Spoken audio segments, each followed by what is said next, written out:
Hello friends, welcome back to লুৎফুস tutorial blog. আজকে আমরা 2007 ইংরেজির এইচএসএলসি এক্সামে আসা ট্রান্সলেশনগুলো দেখব।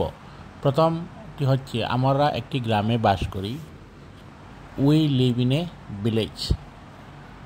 2 নম্বর হচ্ছে গ্রামটি শহর থেকে বেশি দূরে নয়, the village is not very far from the town. 3 হচ্ছে গড়ে আমার মা বাবা এবং একটি বোন আছে, I have parents and a sister in the family. Question number 4 হচ্ছে বাবা আমাদের নিজের জমিতে খেতি করেন, father cultivates in our own land. 5 হচ্ছে তাকে সাহায্যের জন্য 2জন কাজের লোক ও রেখেছেন, he has also engaged 2 laborers to help him.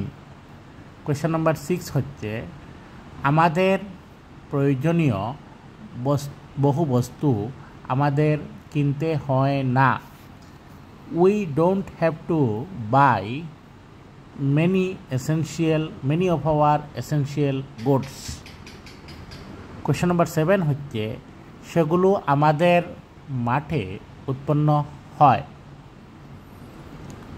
those are yielded in our fields.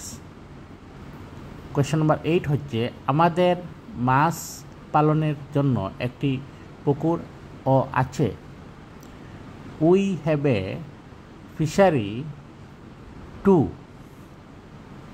R question number 9 হচ্ছে কালোদিয়া নদীটি আমাদের ঘরের পাশ দিয়ে প্রবাহিত হয়েছে, the river Kaldia flows by our house.